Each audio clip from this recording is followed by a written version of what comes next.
एक लड़का था। वह प्रभु यीशु मसीह में विश्वास करता था। वह हर रोज प्रार्थना करता था और बाइबल भी पढ़ता था, लेकिन उसे फेसबुक पर अलग अलग प्रकार की वीडियोस देखने की आदत थी, जिसकी वजह से वह बार बार पाप में गिर जाता था। क्योंकि वह फेसबुक पर जो वीडियोस देखता था, उसके कारण उसके अंदर पाप करने की लालसा बढ़ जाती थी। जब वह पाप करता था तो वह बहुत पछताता था, इसलिए वह पाप करने के बाद माफी मांगता था। लेकिन जब वह फिर वैसी वीडियोस को देखता था तो उसके अंदर पाप करने के विचार आते थे और वह पाप में बार बार गिरता ही रहा। फिर वह प्रभु के दास के पास गया और उसने अपने पाप को प्रभु के दास के साथ शेयर किया कि वह कैसे बार बार पाप में गिर जाता है। और प्रभु के दास ने उससे कहा कि मैं आपके लिए प्रार्थना करता हूँ। जब प्रभु का दास उसके लिए प्रार्थना कर रहा था तो प्रभु ने उन पर रिवील किया, उन पर यह प्रकट किया कि उस लड़के की प्रॉब्लम क्या है, वह क्यों बार बार पाप में गिर जाता है। इसलिए प्रभु के दास ने उसे बताया कि तुम अपने हृदय की रखवाली नहीं कर रहे, तुम बहुत सारे गलत विचारों को फेसबुक पर वीडियोस देखने के द्वारा अपने अंदर आने दे रहे हो, जिसकी वजह से तुम बार बार पाप में गिर जाते हो। उस लड़के ने कहा, जी सर, आप बिल्कुल सच कह रहे हो, लेकिन मैं इससे आजाद होना चाहता हूँ, सो मैं क्या करूँ। प्रभु के दास ने उसे बताया कि तुम अपने हृदय की सबसे ज्यादा रखवाली करो और बहुत ज्यादा सावधान रहो कि तुम क्या सोचते हो, क्योंकि तुम्हारे विचार ही तुम्हारे जीवन को चलाते हैं। तो उस दिन उस लड़के ने फैसला किया कि वह अपने मन की रक्षा करेगा और बहुत ज्यादा सावधान रहेगा कि उसके अंदर किस प्रकार के विचार आते हैं। इसलिए जब वह अपने घर में बैठा हुआ था तो उसके अंदर फिर से वही वीडियोस देखने के विचार आए, लेकिन इस समय उसने इन विचारों को पूरी तरह से रिजेक्ट कर दिया और उस दिन से वह लगातार अपने मन की रक्षा कर रहा है। इसलिए वह उस दिन से एक विजेता का जीवन जी रहा है। भाइयों और बहनों, बाइबल में लिखा है नीति वचन 4 और 23 वचन में कि सबसे अधिक अपने मन की रक्षा कर, क्योंकि जीवन का मूल स्रोत वही है।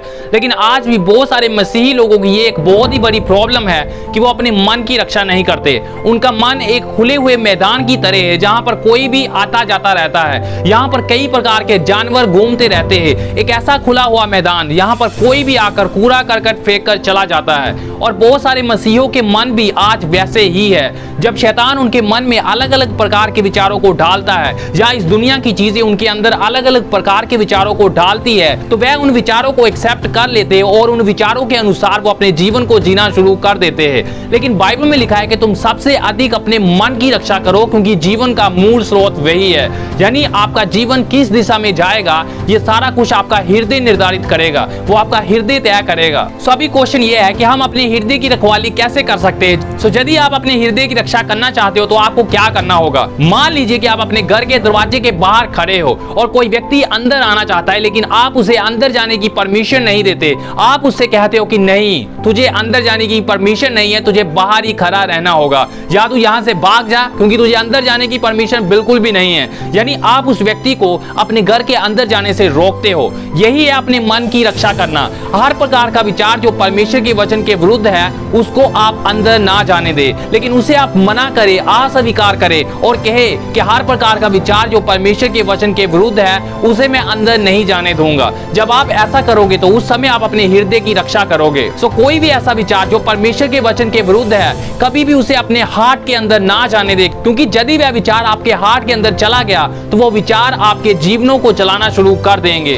लेकिन बाइबल ने हमें यह बताया है कि तुम सबसे अधिक अपने मन की, सबसे अधिक अपने हृदय की रक्षा करो, क्योंकि जीवन का मूल स्रोत वही है, क्योंकि आपके जीवन की दिशा यही निर्धारित करता है। बाइबल में यह नहीं लिखा कि परमेश्वर ये आपके लिए करेंगे, तो परमेश्वर ने यह करने की जिम्मेदारी आपको दी है और परमेश्वर ने इसे करने के लिए आपको सामर्थ्य भी दी है। इसीलिए परमेश्वर ने यह निर्देश आपको दिया है कि आप इसे कर सकते हो। यह आपकी जिम्मेदारी है और इसे आपको ही करना है। तो यदि आप भी अपने मन की, अपने हृदय की रक्षा नहीं कर रहे और हर प्रकार के विचारों को अपने अंदर आने दे रहे हो, जिनकी वजह से आप बार बार पाप कर रहे हो, जिनकी वजह से आप एक हारा हुआ जीवन जी रहे हो, तो आज से ही आप ये डिसाइड करें कि आप अपने हृदय की रक्षा करोगे। और हर एक ऐसा विचार जो परमेश्वर के वचन के विरुद्ध है, हर एक ऐसा विचार जो आपके अंदर पाप करने की इच्छा को लेकर आता है, जो आपके अंदर अविश्वास और शक करने के विचारों को लेकर आता है, आप उन विचारों को अंदर जाने की परमिशन ना दे, लेकिन आप ऐसे विचारों को डायरेक्टली मना करें और उनसे कहे कि नहीं, तुझे अंदर जाने की परमिशन नहीं है। तो आप सिर्फ उन्हीं विचारों को सोचें जो फिलिपियो 4 और 8 वचन में लिखा है। यानी जो जो बातें आदर के योग्य है, जो जो बातें सत्य है, जो जो बातें पवित्र है, शुद्ध है, उत्तम है, सारा दिन उन्हीं बातों पर ध्यान लगाओ। अपने सोच विचारों को पूरी तरह से ऐसी बातों पर फिक्स करें।